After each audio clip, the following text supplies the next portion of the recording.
And I think people have many tactics to protect themselves from intrusion and, people who are too, you know what I mean? Trying to get a rise out of them. People formulate lots of tactics of protection. Yeah. And that's okay. You should, as a human being, know how to protect yourself against people who are, trying to be too much. Yes. Too much. So we're here. So today is the 13th of February. Officially Galentine's Day. Yes, it is. Right? Yes. So we're here. We're having a little Prosecco. Cheers. Cheersing the New Year's. Mm-hmm. And I'm just happy to be here again with you guys. Welcome again to In My Chair. I'm Elizabeth Rabanal. We're here with Monique Murphy. Hello. And yes, and I'm very, very happy to have Monique here with me again, because we really didn't get to touch on her book last time that she wrote of all poems of her life. And I really got to read it this time. And we're here to just share it with you guys. It's amazing. It's called Home for Hurricanes. And we're going to discuss today. Yes. I'm really super excited because, yes, you should be. And I'm just more excited because I don't get to see a point of view a lot from Black women that I actually know that allow themselves to be vulnerable to help other people. Yeah, I feel like it's a big deal for us to, do that. It is. And that is exactly why I wrote the book, actually. I was at work in a corporate environment, and I would see other Black women sometimes, and I would wonder if anyone else had the same story that I had, if anyone else had gone through similar things, because I always felt a little bit of that like imposter syndrome, like I'm not really supposed to be here. People like me, or people that have been through the things that I've been through. Right. And so I always wanted to know like about people's lives and their stories, but I said, you know what? I want to be able to write something and share it and have whoever else coming behind know that like, yes, this is real life and this is what you go through and you can still do these things and there's a place for you. Absolutely. Right. And I think it's like, I think it's Lizzo that says it, right? When she did start to be an artist and she was looking for someone that looks like her. To just see her, to see a representation out there, she couldn't find it. Right. And she said to herself, it's going to have to be me. Right. Exactly. And that I think a lot of people go through that, and it's amazing when someone says, you know what, it's going to have to be me. Yeah. And I think that's what you did. Yes. And I would love for all you ladies to get this book because it's really telling a story. It's poetry, but in every poem you really could find 1, 2, 3, 4, 20 of them that you can relate to. Yeah. Right? Yes. Because tell us a little bit about, Monique, where you're from and everything, because I think that has to do with, what you were trying to bring into this. Absolutely. So I'm from Wyandanch, New York. It's a small, predominantly African-American, when I grew up, town on Long Island. And, it was rough. It was rough growing up. It was a very tough environment, in terms of needing to kind of have a harder exterior. I was one of the smart kids, so it was kind of like, don't raise your hand, don't become a target. And so, very early on, I learned, that I would need to, that not being seen was kind of safe, right? And so I would kind of not participate, try to just be a fly in the wall. Back to our earlier conversation around showing up. I really tried not to show up, right, in the classroom or in any setting where I felt like I could become a target for knowing things or for doing things or standing out. But that's the environment that I grew up in. I was raised by a single mom. She was amazing. We lived in a house with my grandmother and all of her foster children and my aunts as well and uncle. So it was a full house. I never had my own space. And so I did a lot of writing, journaling to process my emotions because I had really strong emotions. Everyone in my family will tell you I was so sensitive. Oh, you're so sensitive. Nikki is so sensitive. And, have a sip for Nikki. But seriously, it was like, I would cry a lot of, like I felt a lot of strong emotions, and I just went to my journal because I knew I didn't have a place to unload. So right, and it's so important to unload, Mm-hmm. The things you're feeling in life. Yeah, and if you can't talk to someone that is near you, you have to journal or Absolutely. I know personally, I find a place to talk to people here at my salon. And I didn't know that I was doing that until I actually made the decision to start this podcast and start this YouTube channel. That I didn't know that the reason why I really don't need a lot of outer people coming in is because I had people to speak to while I'm at work about different things that I feel, is necessary to speak up from my point of view and everything. So super important. Yes. I'm glad you bring that up for, from kids to adults. Right. And it doesn't look the same for everyone. Not everyone will write or journal. For me, it was a safe place to cry and write and really get those feelings out there and know no one was going to judge them because no one could see them. So when I didn't have voice for them, I would find words for them and write them down. Okay, awesome.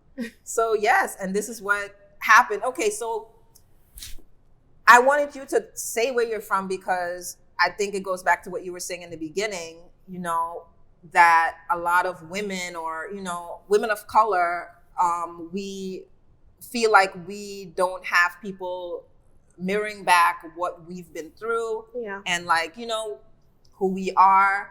And, it's very important to see that, see that someone actually writing the things we've been through and things like that. So a lot of us has grown up in, single family homes, maybe in neighborhoods that, expect us to just, be a certain way when we are another way. Absolutely. And just like you brought up in school, trying to just go under the radar and not let anyone kind of come at you and say, oh, well, you're just trying to be cute or important or whatever, Look, you already know the lines. Right. No, it is.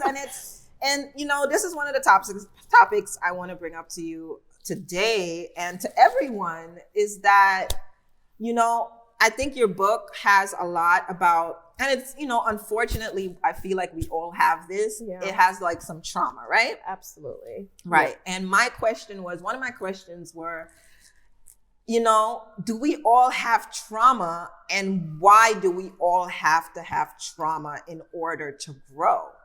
I feel like it's such a deep question because it's like, I think we do all have trauma. I do too. But being in a human body and going through this life as a spiritual being, but yet a human being, we have to grow and learn, even though we're spiritual beings. I think it's like almost a thing that we have to have trauma in order for us to grow spiritually. I 100% believe that, as a Christian, I know the Bible says even like you will go through these things and that, these hardships build perseverance and endurance and character and hope.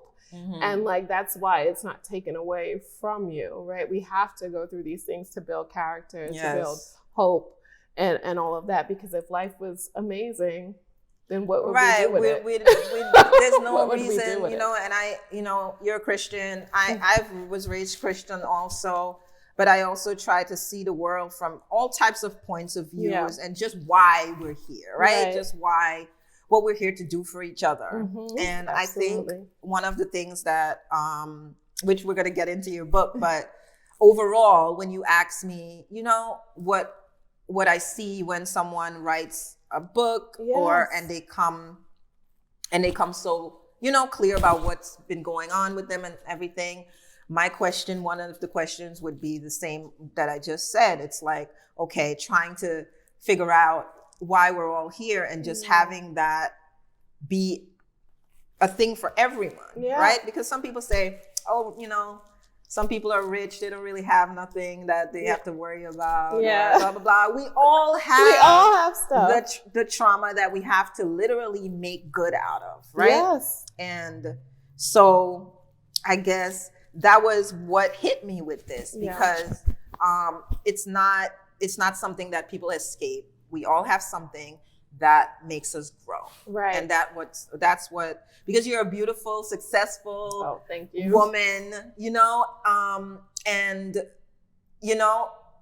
that doesn't show on you, obviously. Yeah. A lot of us, that doesn't show on you what we've been through and our traumas and everything. And that's why it's important to be vulnerable, because it doesn't show. And if you allow yourself to navigate through life in this way, I feel like you almost give a false sense of like that you have to be put together in order to succeed, or that you have to have had a clear path or a nice paved road. And it's really not true. And it's not as far and few between as like the Jay-Z's and the Oprahs and stuff. Like it happens to all of us. All of us has a story.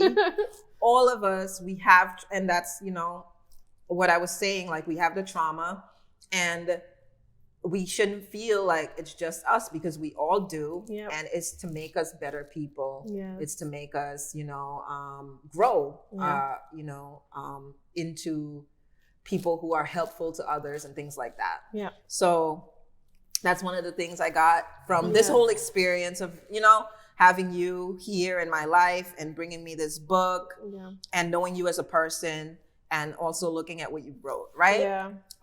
So thank you for that, for sharing, you're welcome. And what pretty much, let's get back to, I guess, how you came to start, doing this, and what you said to yourself, because we were talking about like, leveling up in our lives and everything, right? The last time. How did you say, you know what? I really just want to write this book. Yeah. Yeah. So I tell people all the time, God tricked me. So I did not sit down and set out to write a book. Like I did not open my laptop and say, I'm going to write a book, or write it on my goals list that year.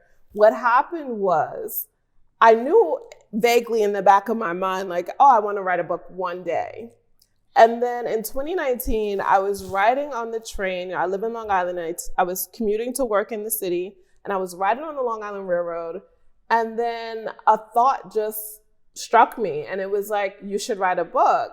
And I'm like, okay, but I don't have anything to write. Like, I don't have time to write a book. I have a small child. I have this job. And so I don't have the time. And then it was like, oh, well, you have these poems that you wrote in 2017 when you were on sabbatical. Just pull them together into a book. You probably already have a book there. Just pull it together. That could really help someone. And I was like thinking about it, and I was like, I guess that's right. I do have those poems, and I'm rolling in my head, like, what poems did I write about? What experiences did I write about? Okay, I could probably put them together in a book. And so I went and I went home. I printed them out and put them in like the 3-ring binder hole Now punch. We're learning how to write a book. No, I printed them out, put them in they were probably about like 40 or so individual poems, and put them into a 3-ring binder and took them on the train. And I said, okay, I'll just reorganize or order them and see how I can sequence them to make a book. And if there are any holes, maybe I'll fill it in with some new stuff. Yeah. And so I did that. And then I found myself revising, writing more, just because I picked it up. So now the final product is probably, I would say, like 90% new poems. None of it was the original stuff that you wrote things in 2017. In 2017. So it wasn't that old. It wasn't that old. So I started this in 2019, and I was using poems from 2017. And that's really when I just started writing poetry, was in 2017. So it wasn't something that I had been doing all of my life. Okay. It was something that I discovered when I took a break from work. I was really burnt out in my career. I was depressed. I had 2 panic attacks. and was gunning for promotion that seemed like it was about to escape me. And so I was just like, I cannot do this anymore. I prayed about it, talked to my husband and everything. And then I left that job. But before I left, partners convinced me, take a sabbatical, don't make any rash decisions. Yes. And so I took a sabbatical. And in that time of not working, I just started getting these downloads, like every night before I go to bed. And then I would just grab my phone and write in the drafts. And I would have like the first draft of a poem. And so that was happening repeatedly at night before I would go to bed.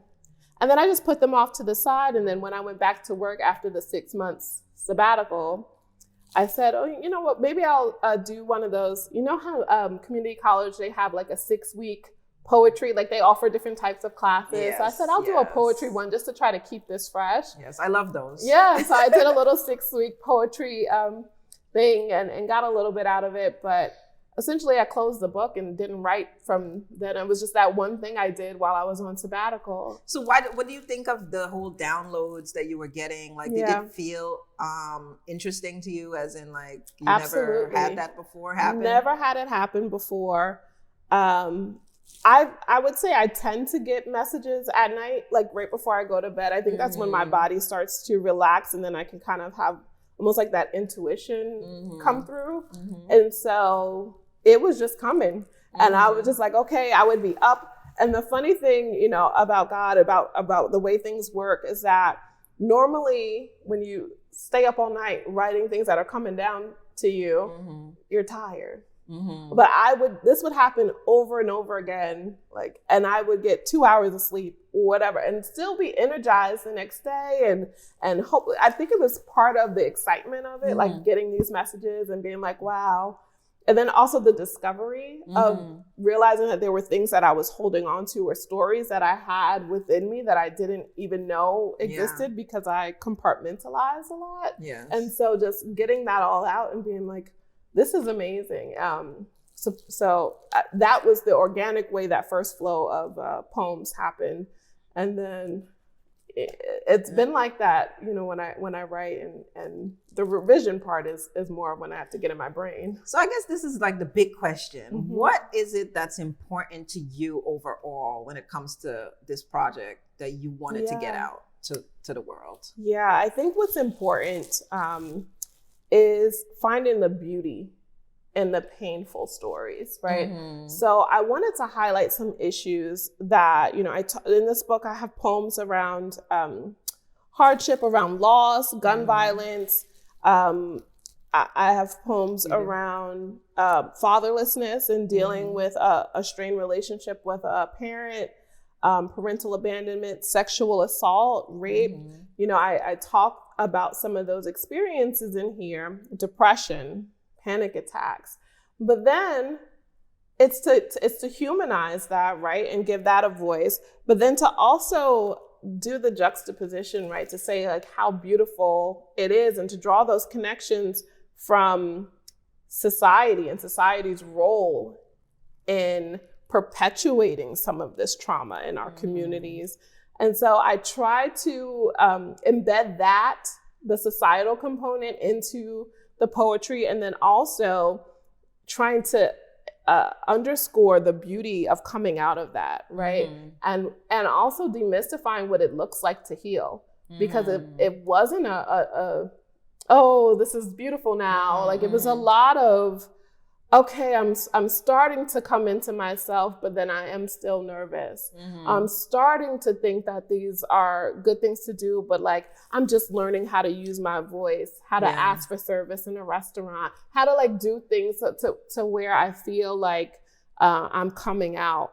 And so you really connect with what we were talking about in the last session, right? Our last conversation. Yes, just coming out. That's our coming out party. You guys need to go watch it. Go watch it and subscribe. And we definitely hit on that. Just coming out, and I had that same. You know, I was just speaking to my daughter the other day about, you know, having anxiety and things like that. And when you just said about restaurants and things like that, I had that same thing when I was coming out of I wasn't coming out of my marriage. I was actually still in my marriage. And I just felt so like that I couldn't be myself in restaurants. Like I felt like everyone had more experience than me in life. And I felt like I just wasn't comfortable in my skin, you know? And I was telling my daughter, this happens with everyone. And how do you build confidence, right? Yeah. You build confidence by doing the hard things. Yep, absolutely. You know? One at a time, little by little. It doesn't have to be a billion hard things at a time. No. Just and one doing hard... it scared.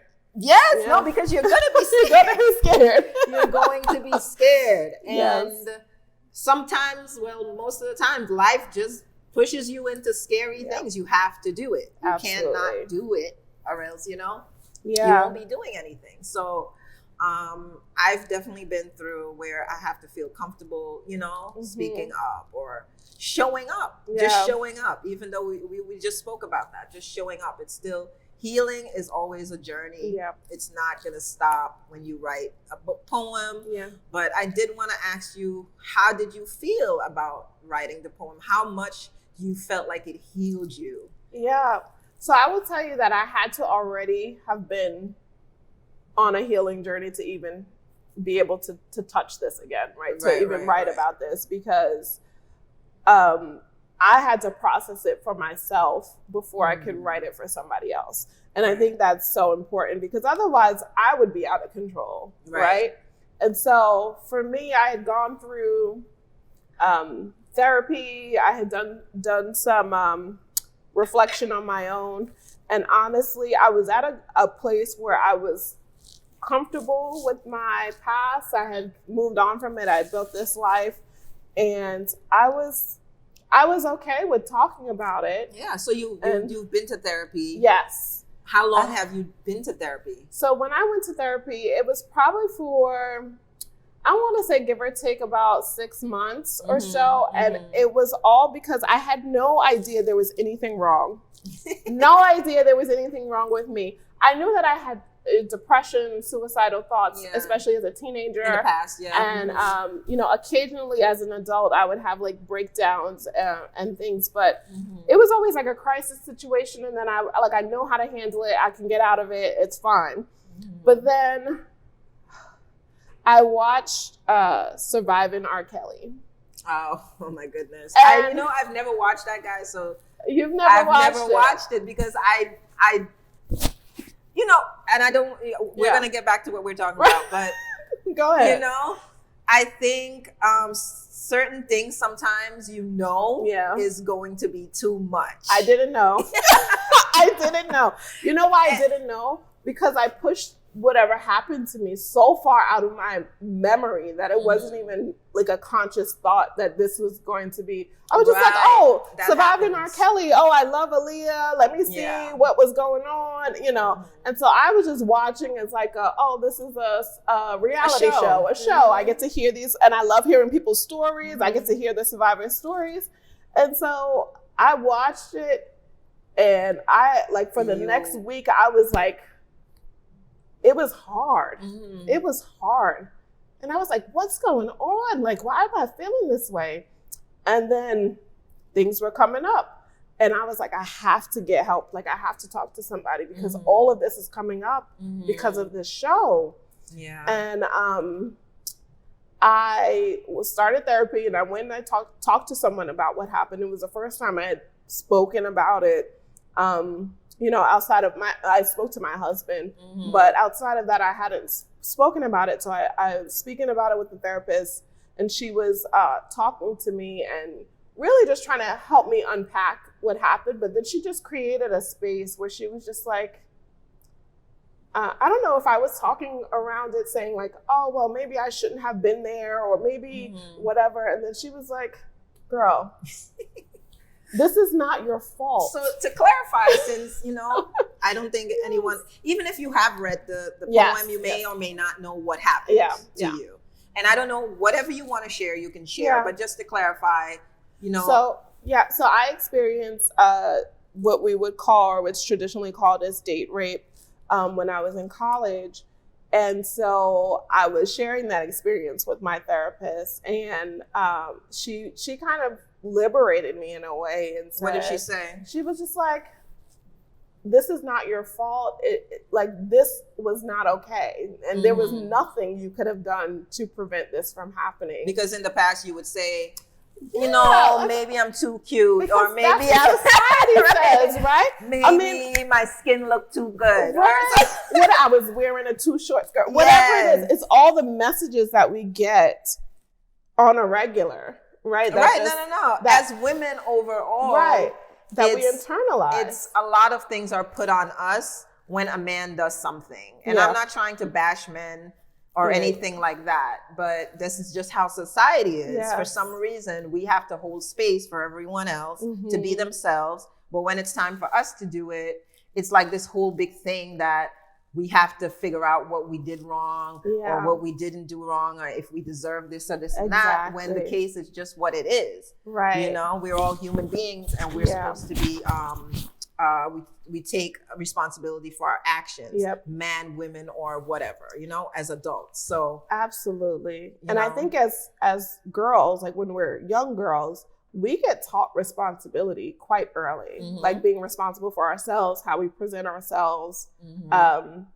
You know, especially if you live in an environment where there's predatory behavior and stuff. Like if you were raised by a single mom like me, she would tell me, you know, don't do this, don't do that. Make sure you say that, because she wants, you know, our parents want us to be safe and be aware. Yeah. And so you kind of are like, okay, I should have known better when something does happen, right? It's like, oh man, what did I do? Because you're a child, you know, you're a young adult, you're a child growing and learning, and you know. So, but it was a journey, but I couldn't write about it until I had gone through that process of healing and recognizing it for myself. So then by the time I wrote these poems and then wrote the book a couple of years later, it was just like a matter of fact. What stood out, one of the poems that stood out is when you were talking about I think you were in Islam, I think, or something. Yes. Right? Yeah. That stood out to me because, first of all, I don't know that about you, right? We're just getting to know each other. And I've seen that in many people that, you know, they grew up a certain way, then they switched over. But what you were really writing about is kind of trying different things to not be seen that way. Exactly. Per se, right? So what poem is that? It's called, I'm going to look for it now, and I can read it. Yes, please. Okay. Because I find that it stood out to me because I think Beyonce had a thing like that, right? Where she, not that I'm Beyonce, but if we're comparing. I'm not even saying that. Beyonce is having her moment right now with all her stuff. We're not bringing her into this situation. Shining the light on us at this moment. But right. But she had said something like that in I don't know what song it was called, but she was like, "Oh, I prayed and I wore white and I did water and I this and I licked salt." I don't even know, you know, a bunch of other stuff. And I was like, you know, I think a lot of us go through that. Yes. A lot of us go through a moment where it's like, okay, I've tried everything, but I'm gonna try the things that I haven't tried because, you know, it could be me. Yeah. And it's not you. It's not you. So what's the name of the poem? The name of the poem is The Modest Conversion. It's on page 32. Okay, let's go to that. Yeah. So I can read along with you. Okay, go ahead. And so just as some context, because we were talking about this, I was raised, I wasn't really raised anything, but someone who lived with us would take us to church when I was a teenager. And so I kind of grew up kind of Christian by default. And then I got saved when I was probably about 14 or 15. And I didn't really follow it up with much study or anything. So I didn't really know. All I know is I had an experience. What does saved mean? So I confessed Jesus Christ as my Lord and Savior. I should know this, but I don't. So, but what happened, and you have to confess it and believe it in your heart. And I had an experience in our storefront church where I caught the Holy Ghost. So if you've ever had that, like you like convulse and stuff, and the Spirit kind of You've had move that? through you. Yeah. So Okay. that happened to me at like 14 or 15. And that night I gave my life to Christ. And then I didn't do anything with it. I just kind of was like, okay, well, I'm going back to high school and living my life.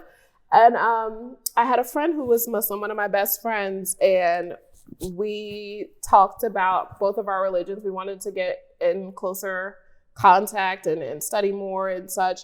And she introduced me to Islam, and there were aspects of it that made so much sense. And I felt like it had so much order and a structure that I needed at that time in my life that I felt would protect me from. How old were you at that time? I was 16 when I converted. Okay. And I thought it would protect me from the attention that I was getting, the gaze, right? So the attention that I was getting, if I wore the hijab, the khimar and all of my clothes, everything loose, like I would just kind of make myself off market and no one would bother me. It's the feminine aura that, that attracts. Yes. It's the light inside of you that attracts anyone. Right. It's not necessary. You know what I mean? Yeah. So here's ahead. The poem. The Modest Conversion.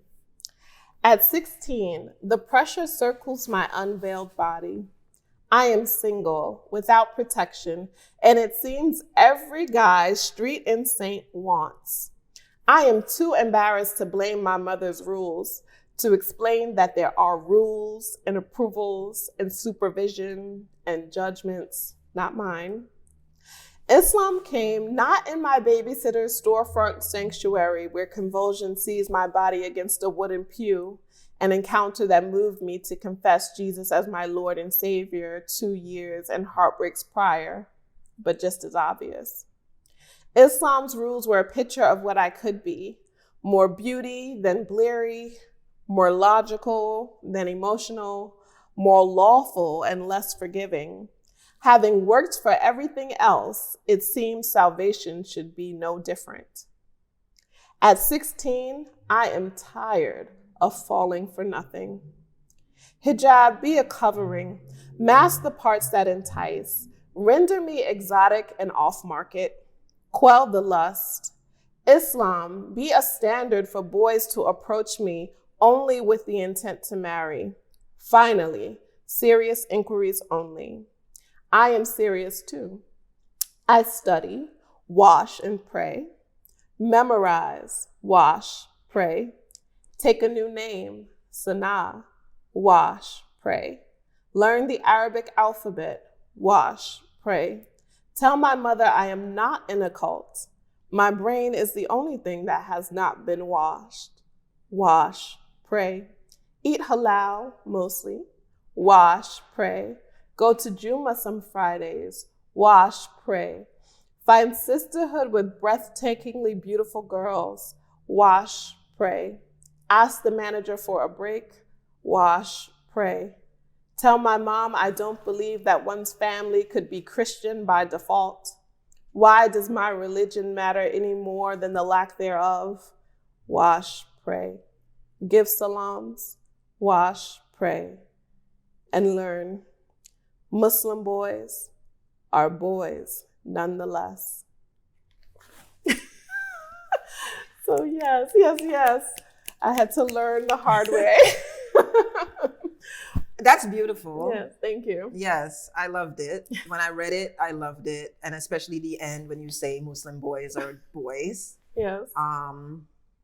And it's sometimes it just kind of like sobers me, just life overall, where we make up all of these things, whether it's made up or not made up or whatever. And, we put them in our lives and we do things and whatnot. And then in the end, it's like just the, I guess physical or biological things that happen with human beings that just kind of like, is there in front of you. And, I sometimes feel like we all try to cover up things that happen or will happen or we want to do, whether it's you or the boys or your mom or the teacher or whoever, right? Yeah. And there's nothing wrong with all of that with your mom trying to tell you there's rules, or with, you know, your new religion, or, you know, or boys trying to find their way when it comes to the religion and girls. You know what I mean? All of this is in a process, right? And we all have to figure it out. Yes, absolutely. You know? And I think that there's something that happens when you try to do all of these things, but then you haven't really changed your heart, right? And I think that attracts different things as well. So like, that's so important. Going through the motions and doing these things, and you know, I practiced Islam for a couple of years, and I never personally felt the connection in the same way to God. For me, religion has to be bringing you closer to God, or else it serves no purpose. So I ended up, you know, bowing out. And while I was in college, I was like, okay, I want to do some things, and I'm misrepresenting the religion, and I'm just going to, you know, believe in God. And then I found my way back to Jesus. But the thing that happens here, and where I realized that I was searching and trying to change myself into something else, to be more modest, or to be, you know, less desirable, or all of these things. It was a desire of mine, something that I wanted, but in my heart, I was still looking for validation, right? And so the people that see that in me are still the same type of people, right? So it doesn't matter whether I'm Muslim or Christian or whoever, like whatever. Right. Those people are going to find you. Right. No, I totally agree. I was just speaking to someone today, and I was talking about, you know, being ready for a relationship, because I'm always, you know, trying to talk about that or figure it out with myself. And I've been single for a long time. Of course, I've dated or whatever, you know, but whenever I really get serious, first of all, in my head about the fact that I'm going to have a relationship, and I'm going to have to be with this person. And I'm very serious about, I guess everybody is, but I'm very serious about relationships. Like if you're with someone, you're with them, you're riding for them, like you're with them, you're together. So it's not a fake thing. So if I choose someone in my life, I have to deal with the bad, good, and everything, right? They're there, right? So today I was like, in my head, I was like, you know what? I think I still have this thing where I'm thinking relationships are not like great. Like the relationships I've seen, they're not great, right? They're not good. You know what I mean? Like that. Like, and I think for myself, when I get into a relationship, it's going to be good. But in the back of my mind, you know, I can't find, you know what I mean? A good relationship. So it's like, I have to cleanse that out before I'm able to get that relationship. Because no matter what is happening in front of me, if I'm thinking that way in the back of my mind, in my subconscious, then it's not doing any good for me. It's not doing any good for me. So I feel like that's what you're trying to say. That is true. You're telling yourself you want a calm, you know, you're serious about the guy that's going to talk to you, and it's going to be marriage and this and that. But in the back of your head, you're still going through a journey as a woman. And, you know, all the things that you need to be validated for, and all of these things that you're not yet there with. Those things are still there. They are still there. And I would say that it's not a hindrance, though, to finding love. Because I felt like, you know, I met my husband when I was 25. And I was not good, right?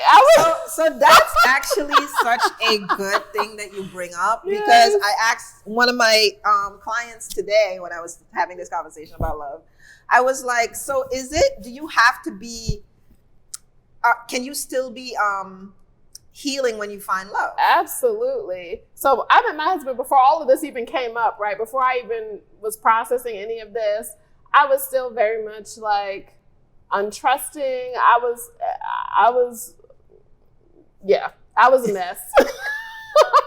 But he, you know, when they say like find someone who's equally yoked, like we both had a similar vision for life, and we both had our own things, our own issues going on. Yeah. And I think we were accepting of each other's issues, and we knew that we could complement, like we could be a safe space for each other's issues, and then we grew together. Right. And so I think that's possible to grow together. And then that's how I think things could be with people. Yeah. And then I think it could be, I think we're all growing and learning and healing throughout life. It's never going to be a process where it's like, totally over. I think another thing with that, they call it shadow work. Yeah. Where you look at the things that you don't, that you think is a bad thing about yourself. And you kind of embrace it and make it part of you and make it work in a good way for you. Right. Okay. So at least that's what I read it is or have been told. Do you have like an example? I'm trying to think of how that works in practice. So an example of your shadow. So like, but you're saying that you take it in, like you accept it as part of yourself and use it to your advantage. Yeah, you accept it as part of yourself, and then you become more of a full person instead of trying to say that you don't have it. Okay, so I think I did that. It makes you better. It makes you a fuller person. Okay, yes. I think I did that then when I met my husband, because before that, the two previous guys I had dated, were people that I met when I was in college. I didn't go to college with them, but I met them while I was in college. And I was trying to be, something with them, right? Like I'm put together or I'm this, but I felt like I couldn't be, and they were also West Indian. One was Jamaican, one was Trinidadian. And I felt like I couldn't be, I could, but I felt like I wasn't really truly like Nicky from Wine Dance, right? Like I couldn't be like that person. They don't know that type they of don't person. know that type of person like that. So I really didn't bring that energy really around them. We would watch Love and Hip Hop and stuff like that, but it wasn't like that. And then after I broke up with the last one, I said, I want a hood dude. Like I was like, I want an American hood dude. I want somebody that's gonna hold me down. Like I'm tired of these college, like whatever. Like I just want someone real, not that, someone who knows what I've been through and like can like is not trying to put on or anything. And then I met him. And I thought I was getting a thug, but he was actually a reformed thug. So it ended up working out. But, I found somebody. But at least he had, he knew about thuggishness. Who knew about it. And and I could be my like whole true self. I could be elevated. I could be this boss, this, corporate job, this professional. But then I could also be this girl from around the way or a hood rat or whatever I wanted to be that day. Whatever, right? Yeah. Whatever. Yeah. Okay. Yeah. So that's what I mean. Like. Yeah. Not fighting who you think, that's a dark side or whatever, right?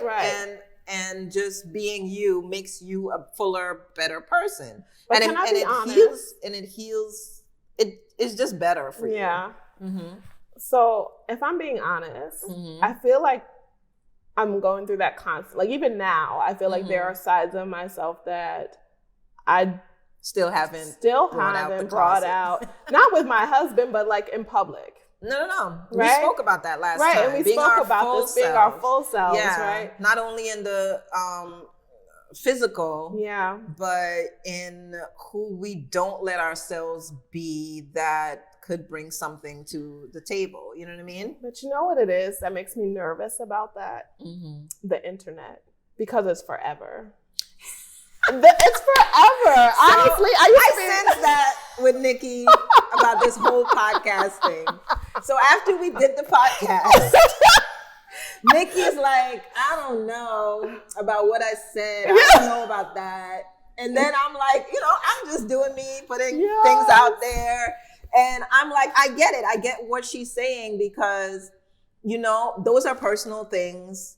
They're you. We were having fun. We were having fun. We were having a good time, but sometimes people could take things and make it into other things, else, right? Or people don't know you. They don't know background. They could take a snippet and think something else. And I'm just like, But thank God you met me because you got me out in the streets. Because I really don't. I don't care about, because there's no one better than me out there. I don't care who you are, you know? I don't care who you are. You could be Jay-Z. You could be President Obama, Biden, not Obama, but Biden. We ain't gonna put Obama in this. He has, you know. But no one is better than me. And if they want to come and say something to me, it's a conversation to be had. You know what I mean? Yep. To me personally, because this is why I'm here. Yeah. I'm here to have conversations about things that people think is an issue or whatever. So if something that I said is an issue, I would love to have a conversation about it. That's only me, right? But you, on the other hand, I've been attacked. By who? When? Oh my God! Recently? What do you mean? With the situation here or something else? Okay. Something else. It was like in November, October. Someone was in my DM, someone who's followed me, and she kept trying to like call me out on stuff in the past. Like I looked at the history, and I was like, oh, every time I say something, she's coming for you. She's coming for me.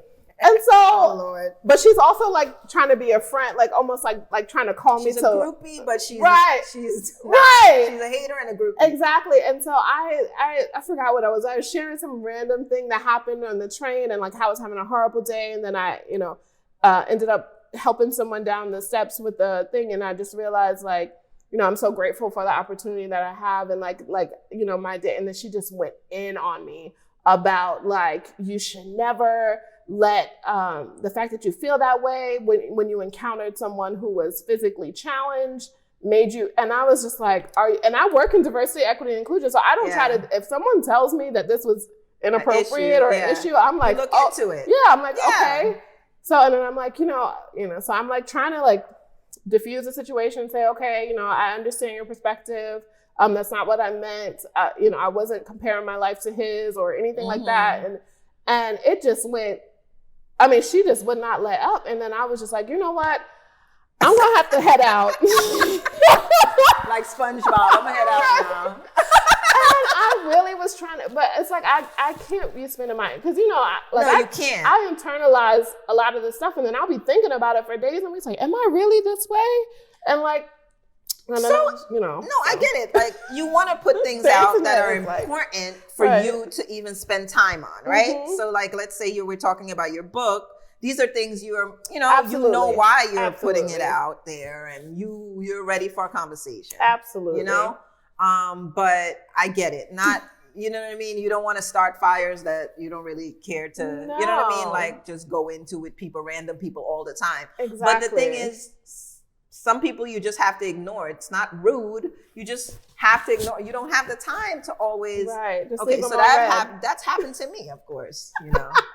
That's happened to me. Not of course. But no, but I've had.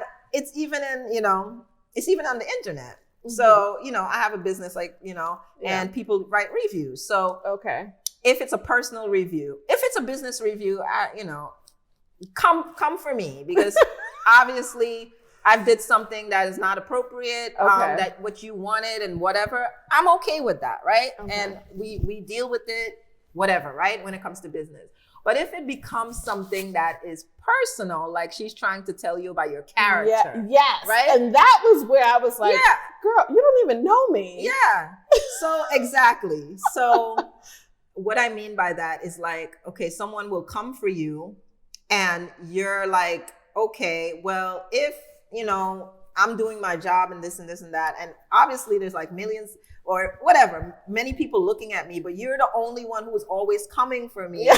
There's gotta be an issue going on with you, right? And I do not always have the energy to save people that want to be saved, right? But don't really want to be saved. Yeah. You know what I mean? They obviously, are looking for you to facilitate that that listening, like you're listening to them. Absolutely. And they know I'm that type of person that's going to give them the time of day. And of course, you're gonna, we have to point out those people. We have to point out those people and say to ourselves, like, listen, to ourselves, like, I really can't give my energy to people who just want to take it whenever they want to. They don't get to just say, oh, I want to take Monique's energy. Let me just say something so I could get her energy. You can't do that. Right. You have to just let that go. You seem tired about it. And yeah, it was exhausting. But I was just like, and then I was like, and another thing. Because now it's like, because then she took it too far. And then I was like, okay, no. So, and then it's just, it's a lot. But that's not been the only time. Like, I've had people misunderstand or like take something that I meant positively and said, like, either said, oh, it's bragging, or, oh, it, like, what, like, I have people receive things differently. Yeah. And I want to be cognizant of that, because I do want to make sure that the impact of my message is the same as the intention of the message, right? Okay. But so also, like, I can't, I'm learning that people are just going to be offended. Okay, so, so I was going to ask you the question about what made, so I kind of know the answer, but like, what made it be okay for you to share in a book how you feel and not care about how people think? Yeah. And so I think that's good. I think it's because it's the book and you come across as the author. Yeah. And that's the shield. Yeah. So this is where I'm getting into this glasses. Okay. So this I am so tickled by this glasses. And the fact that you ripped them out for this question. Yes. Okay. Because I was tickled too by the situation because New Year hit and we were talking about this, just showing up. And I was like, how am I supposed to do this? I'm a fun person. Like, I'm whatever. And I can't continue to be this person and still put people in their place. It's weird. I can't be my higher self and then get low. And be the same level with you doing this, because it's the taking advantage that I see, taking advantage of that. I get a lot of that. Yeah. That you think we're from the same place. So you think, you can holler at me. Yes. Like, being in the, like, I try to conform to like being one of everyone. Yeah. And that lady probably thought she were equal. Yes. She thought we were equal. Listen, she needs to level up to be an equal. She can't be acting like that to be an equal. So this is where my glasses came in. Yes. It's almost, when I put it on, I feel like it's my protection from, it's almost like I did a level up, even though, it's kind of like the Sasha Fierce situation where Beyonce it's true. That's how I feel when I put my makeup on again. That's why I always dress up whenever I'm going to be on camera. And I wish, honestly, I was the type, well, I guess I am, but I'm still not. I wish I was the type, if I dress up and put on stuff and everything, that I switch. But I don't. Yeah. I don't. I'm the same person. Yeah. Yes, I may be a little bit more intimidating to others, but I'm still the same person. Right. I still need to have something that triggers a change in me. Yeah. And this was kind of one of those things that triggered me to hold myself to that standard that I wanted to be. So I see. So I guess we were talking about what made you feel protected in this book, and I was going to ask you to, So first, let me talk about the glasses, because I don't have like a prop or anything, but I kind of use my name in that way. Okay. So if you notice, I wrote this book under a pen name, Nicky Murphy. Yes. And Nicky is my nickname. It's what I grew up with. Like, anyone who doesn't know me from school knows me as Nicky. My family, my friends. We had this conversation. Yes, right? we've talked about this. Yeah. But professionally, I'm Monique. So I'm actually having a whole thing where I'm trying to like rebrand my website as Monique now. As you should, right? Shoot. Because it's like people keep calling me Nicky. We are here, and we're not that familiar. No, we're not. But honestly, that's what I use. So for me, it's like, okay, am I Nicky? If I'm Nicky, then I'm just regular, right? I'm whatever. And then if I'm Monique, then I'm here. I'm showing up. Yes, as that. But so with the book, you just still felt like you were Nicky and you were sharing. I wanted to be Nicky for this book because I wanted to share transparently and not think about a professional persona or maintaining something. Like, I wanted to be really honest and vulnerable, and that's why I wrote it as Nicky. So when you put out the book, did you feel like there was going to be like people coming at you and, asking you about it, and like, did you feel like you needed some type of protection, or you just felt fine with people doing that? I felt fine with people doing that. I knew people were going to read it. I didn't think people would ask me questions though, unless it was a formal interview. Like, readers weren't going to just ask me questions. I felt like because they didn't know you. Because they didn't know me. But you know, some poetry, it's poetry. Yeah, it's so true. You don't always understand it until you ask a question, right? Question. Even though poetry is supposed to be your personal, right? From a personal standpoint, how you look at it. Yeah. But sometimes you still like, okay, what did that mean to the author, right? So you can kind of connect a little bit more. Absolutely. You've never had much of that? So I haven't had much of just like someone randomly coming up and asking me, you know, more about the book or anything. But I think part of that was because it was a lot of the publicity that I had done was all online, and like events and podcast interviews and things of that nature where, maybe there were comments in the comment section, but it was more like, oh, congrats, that's good. You know, it wasn't like asking questions. But I have had, you know, these types of interviews where questions have been asked, and I've been fine with sharing them. And I think it is the fact that I feel more comfortable writing than I do speaking sometimes, because it gives me an opportunity to write down my thoughts and pick the right words so that I can think about how best to come across clearly and powerfully. So I like writing for that, because I'm an introvert, I don't just spill everything out. So I like to be thoughtful about the words that I choose. So that's why I like writing. But then also as an author, I felt like I could write this, and I think poetry helped. The fact that I was telling my story through poems, so it was art, it was kind of abstract. Yes, I want to say something about that too. Like the poems are so beautiful. Like it's like art, like what you were saying, like, yes, it's, you know, it's about your life and things that you've been through, and it could be painful or whatever, but the poems are so beautiful, you know? So thank you. Yeah, I try to, you know, with poetry, and the reason why I like poetry is because it connects to the human experience. So even if it's a personal sharing, it resonates with universal themes of the human experience. Yes. So anyone can pick it up and read it and relate to it. Even but if isn't that what we do anyways? I feel like all art is the human experience, right? It is. All art for sure. Yeah. So you didn't really need a protection for this. I didn't need a protection for this per se. You know, I was just going in blind. I was like, you know what? What if it is something that, I don't know, it gets like this bigger situation, and you are like around people that want to know more. I guess you just speak on that because that's what it's going to, because that's what it's for anyway. Yeah. Just speaking on those topics. Absolutely. And so I've done like talks with domestic violence or survivor, you know, things. And so I'm comfortable speaking about the issues and talking about that. Now, no one's come to me and been like, oh, so who, yeah, that's stupid. Because you ain't gonna tell the truth anyways. No. How do they know, right? How would they know if you're telling the truth? Listen, and I think people have many tactics to protect themselves.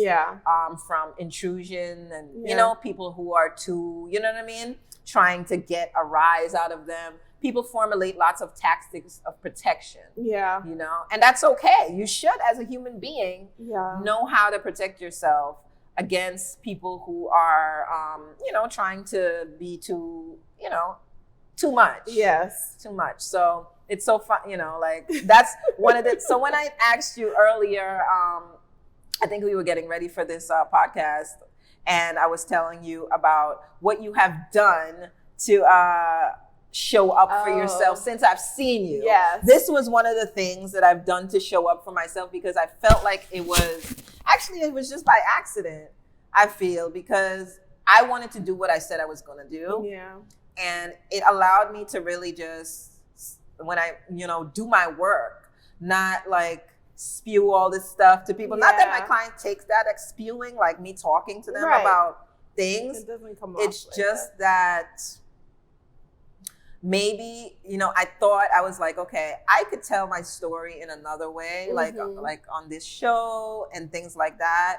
And honestly, I can also spend time just enjoying my work. Yeah. My work is is what I enjoy. Like Absolutely. it brings me peace sometimes just to be quiet and do hair neatly, you know, and make someone feel beautiful and this and that. I do that anyways, but even more now I've been more quiet. Yep. I spend more time enjoying that when I'm, you know, and I feel value in that. And this is maybe a little secret, but before I used to always feel like, you know, I do hair and it's okay, but I'm not like definitely, I feel like I'm not just taking the time to really enjoy it like I used to. Okay. You know what I mean? Yeah. So that's happening now, and that's a big deal for me because it's supposed to happen. That I'm like kind of like enjoying what I'm doing more. And I'm, you know, just kind of, and another thing, not putting, just, I guess personally, not putting everyone in my personal life.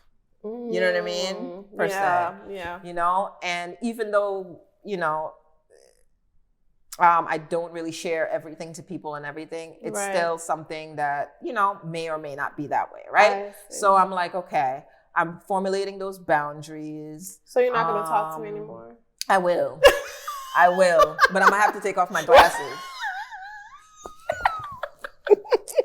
Because I'm not gonna lie, when I put on the glasses, this is a shield. I'm not the person that, you know, and it's so funny. I know. No, but and the thing is, and I think what it is also is that we all need a little help. Yes. When we're trying to change. Absolutely. I actually saw this on other podcast of someone saying that they were trying to lose weight or whatever, right? And something they had to do, I think, no. It was somebody's dad. He was supposed to quit smoking, and the kid would always tell his dad, you know what, you should quit smoking, right? And there was one thing the child did. I think he put something in the dad's car, like to kind of like trigger, I think it was gum or something, to trigger a different thing so he wouldn't pick up his cigarette and he would do the other thing. Okay. And it kind of triggered him because he knew his child thought it was important, and that was like a trigger. And it's like that little change kind of pushed him to always wanted to just do that while he's in the car. And then it became a thing where he changed. He stopped smoking. So I think all of us, it's nothing wrong. You might say it might be a crutch, but I don't think it's a crutch. I think it's a beginning of, and then it becomes comfortable. Yeah. The habit becomes comfortable. I think it was a podcast about habits, but it becomes like a habit. Yeah. And then you realize that's a part of you now and you do it. Yeah. And I needed that thing, and you know, the universe just sent it to me in some glasses. But you know, overall, we keep working on ourselves and doing all the things that we need to do. Absolutely. So getting back to your book, I'm into love and everything. I see this one, Children Play with Love. Can you tell me about that? Can you read it to me and tell me about what you meant? What page is that? Children Play with Love. Yeah. I can certainly tell you about that. I had the page, but that was a fun poem, and I think it's in this. It's verse. The 36. 36. Okay. Children play with love. Children play with love. At first sight, they squeeze it tight, straighten its legs, and drown it in swimming pools. Children play with love, bounce it up and down, back and forth. It's thrown up and laughed at.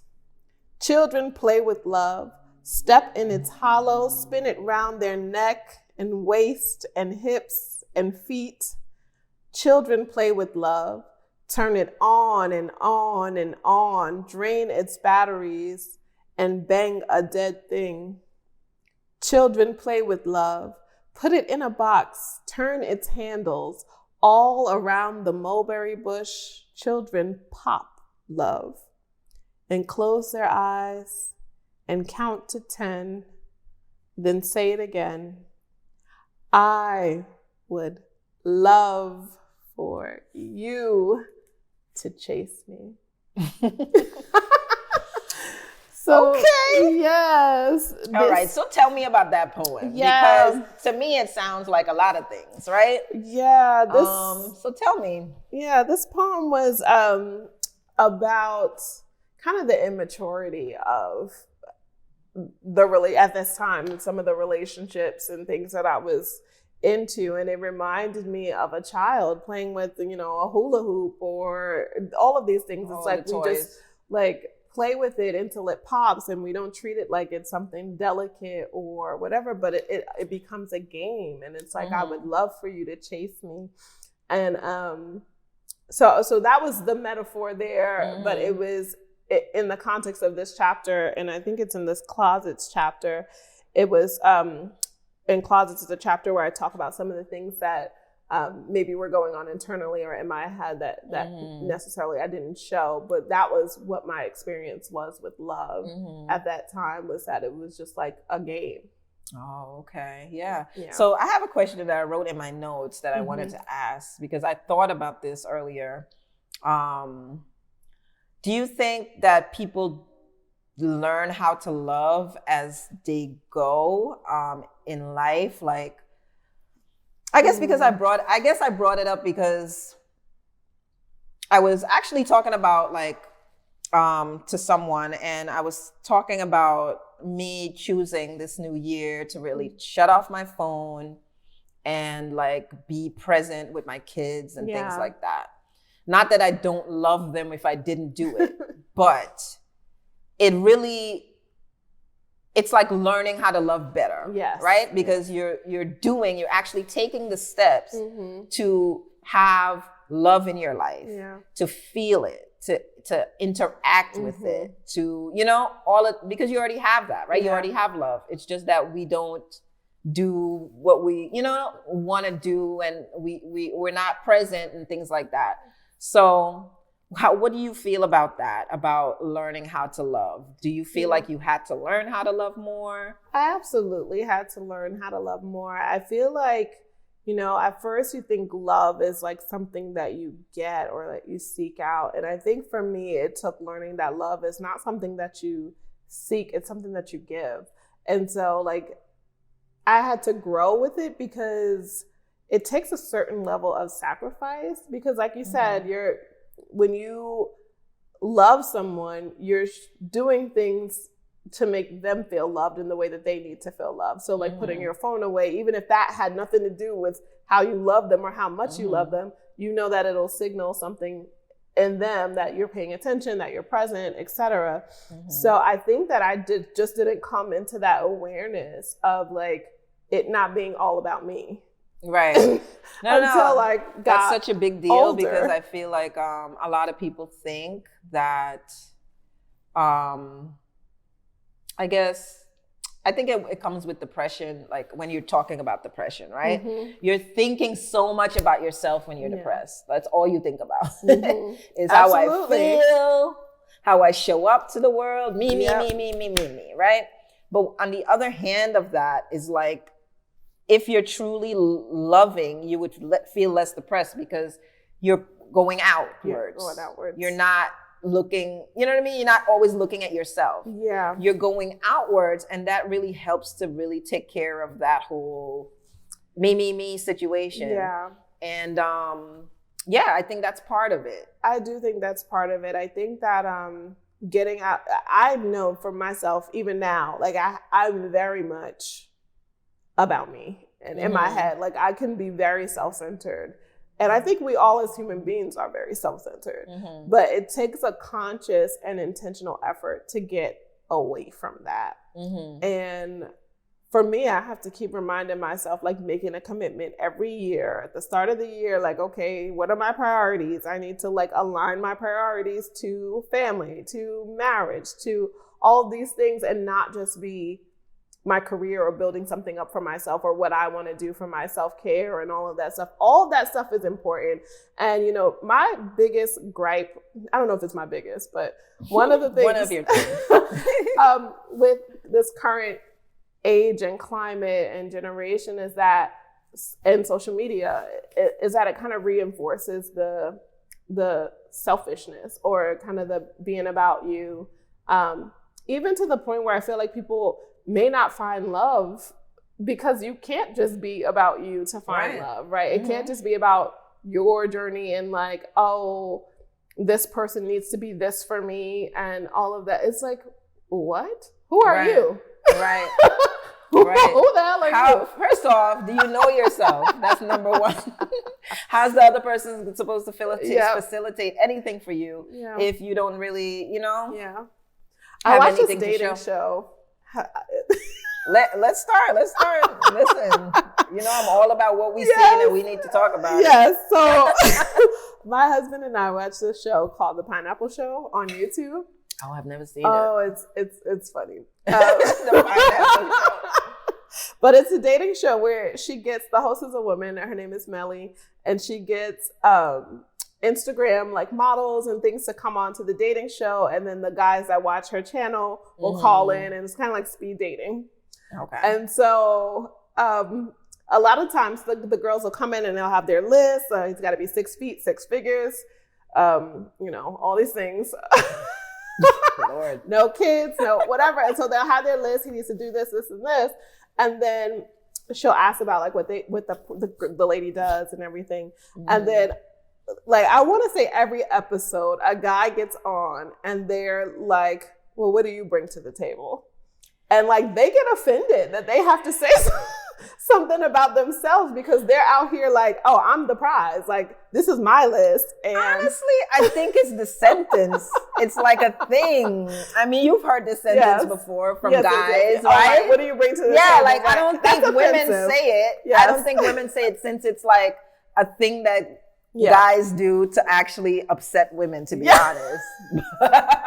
They know that's going to upset a woman. But the intent behind the question is like, okay, you want me to have this resume, but like they'll ask the follow-up questions they usually ask after that is like, are you nurture? Like, what are some of the qualities you're bringing to the relationship? Okay, so I think they should ask what, like the things that they want from a woman, right? Do you have those qualities? Yes. Not what are you bringing to the table? Because naturally, women they get are bringing right away. No, but naturally, women are bringing all of these things that women bring, right? Now you need to actually see if it's true. You can't just be like, oh, what are you bringing to the table? Yeah. Because in a woman's head, it's like, what are you talking about? Yeah, I'm a woman. I'm bringing it all to the table. Yeah. I have your back. I have, and on top of all of the other stuff that women do, I still work and I still look good. So why are you asking me this question? Be specific. That's a better question. I was just going to say, because bringing what you bring to the table and then the follow-up to that is different for every guy on the show. Like, they'll be like, oh, do you cook? And then it's like, okay, well, that's not what the last guy asked. The last guy was asking about, nurturing. And like that. So it's like, it does require a certain amount of specificity, but it's just so funny how... because normally, right? I know. And this is a whole nother show with guys and, dating. I literally want to just have a guy on. You should. And just talk to him about stuff. And I will. Yes. I will. But no, it's a whole nother story. But what was I going to get to? About... selfishness. Being self-centered. No, it was still on the subject of bringing to the table. The table. Oh yes, I was going to say that it's so simply laid out for men, right? What they bring to the table. We all know what they bring to the table, right? 6 figures, 6 feet, 6. That's it. They're supposed to have a job, and they're supposed to be able to protect us, meaning like they look like they can protect us, right? Yep. And secure us, you know? So those are the things. We don't really get into all the other things unless we want to get into it, right? Because women are better at just picking what they want. Mm-hmm. But it's not as simple with women, right? You can't be a guy and be like, what do you bring into the table, since a woman is not a man. Yeah. She doesn't have that thing where it's just secure me and, and that's it. So that's what I take on that. But anyways, the reason why we got there is because of I'm trying to figure out where we're the love, yes, the and love, being selfless, and finding love. Yeah. So that poem was definitely something that stood out to me. Yeah. I liked it. Is there any like favorites you have, or is there any things you want to know from a reader point of view? So I do have poems that I like that stand out only because they tell more of a story. Right. And so I do like those poems. I mean, the whole book is narrative poetry, and taken together, it tells a story. But individually, there are poems that tell like even a longer story as well. Yes. And you hit on your dad. Yes. Him not being around. Yep. And what he, was involved in, and your mom being a single mom. And these are all things, many of us have dealt with. I myself, my mom is a single mom, was a single mom. And so those things people could definitely relate to that, I would like to know, as a reader, what was your experience reading the book? Like, did it resonate with you immediately? Did it feel like it was like when I pick up a novel and I'm reading a novel about something, I don't really insert myself into it, but with poetry I tend to do that. Really? Like, how did you feel reading the book? What kind of... Well, that's interesting that you said compared to a novel and poetry, if you insert yourself or if you don't. I never thought about that, to be honest, because I feel like if I read a novel, sometimes I try to relate to people because obviously that's, sometimes you get like a high out of, if that was me, what would I do or whatever, right? But with poems, which I really don't read a lot of poetry, yours is the first I've read. I don't even know how long. My daughter loves poetry.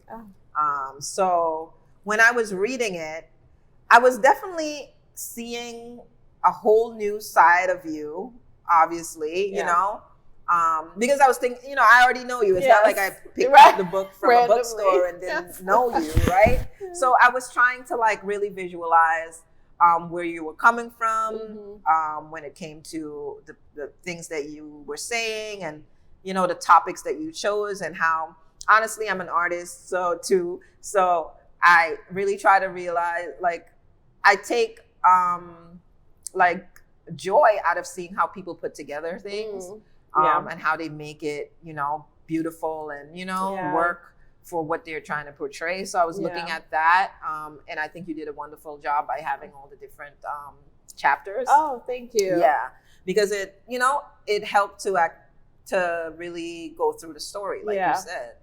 And then, I had thoughts about it. I had thoughts about how, like I already asked you those questions. How did you feel while you were writing this? Is it part of your healing journey? And how much did healing happen through the book? And I also could relate to things in the book, and, in my childhood, there's a couple of things that I could relate to, So, and what stood out to me also about this book is just being a woman,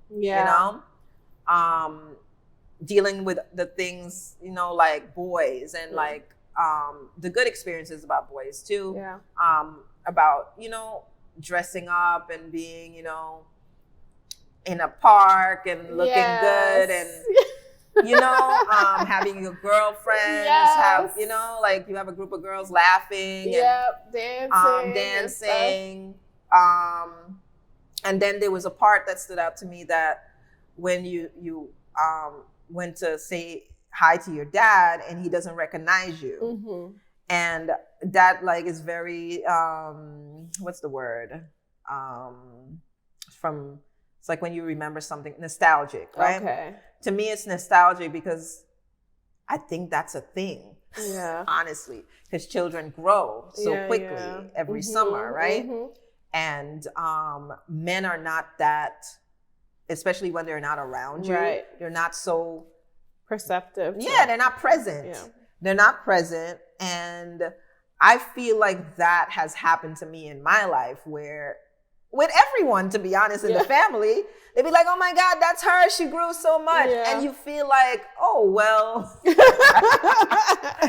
like, am I just like, you know what I mean? Like, it's just interesting from a point of view of a child, right?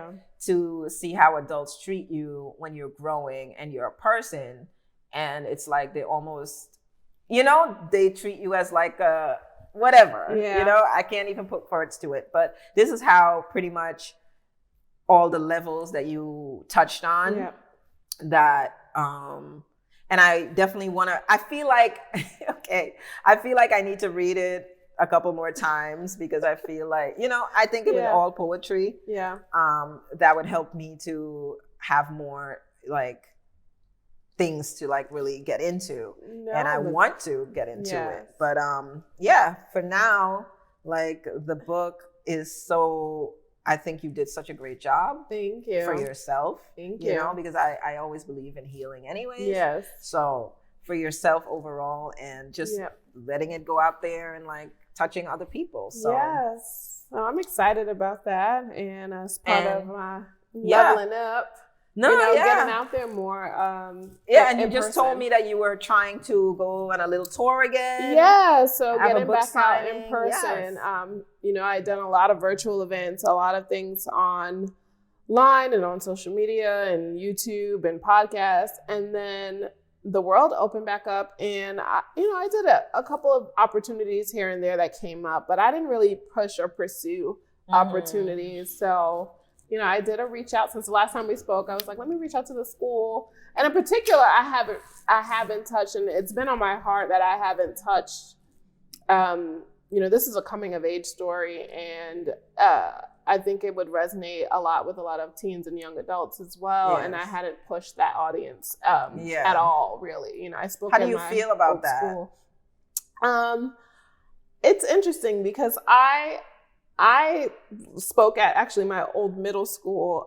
So I was like, middle school, are y'all sure? And then they were like, yes, these kids know. I was like, okay. So I came in and spoke and it was great.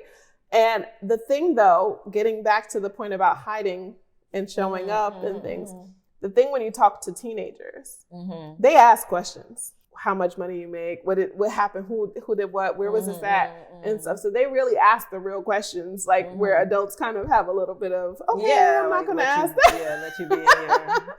So going out to that audience, I know it's going to be a little bit more transparent, kind of open, and just navigating that will be interesting.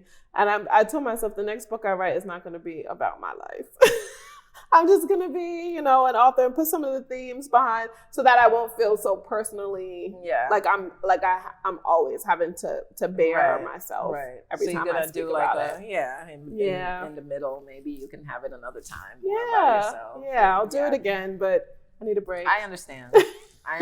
Trust me. So I'm very happy that you came and shared this with me. And I bought one of her books. So guys, just go out and buy one. Yes. It's on her website. What's your website? Nicky-Murphy.com. There we go. Nicky-Murphy. And she also has artwork, right? Yes, that I do. You do. And she's done some newsletters that I love. I got one last month and I liked it. Good. And speaking engagements and all of that. So when you are doing one of your engagements, do you like put it on your newsletter? Like what channels I don't or always whatever? Put it on my newsletter because some of it is private for like a company or something like that. But a lot of times I will share the content afterward. Or that's for Instagram, right? Yep. So your Instagram is Nicky Murphy, right? This is Nicky Murphy, MRS, Nicky Murphy. Yes. So you could find the information that you need to know if you want to show up at her poetries or anything like that. So this was wonderful and thank you. And of course, we could have touched on so many things, but I wanted to just highlight the book, Home for Hurricanes. And again, thank you so much, Nicky. Yes, thank you for having me. This is fun as always. Yes, and for my next podcast, there may be other guests, but Nicky will definitely be back at another time when she's not so busy. But but I'm always blessed and honored to have Nicky here because we get along so much and we get into the things that we need to get into. Absolutely. And I definitely wanted to share my glasses story with her because I think that was like that was a good tip. I actually bought a pair of glasses too since we last spoke. Okay. Fake glasses for a computer. But I like the way I look in them. I'll put them on. And I'm a different person too. Good. Listen, it works for me. It's not. It doesn't work for everyone, but listen, I'm glad I could give you a tip. Yes, it's a good tip. If you need help, just do something that helps you. Yep. All right. Well, thank you again, and we'll speak next time. Subscribe, like, share, and I'll see you guys next time on In My Chair. Yes. Bye. Bye.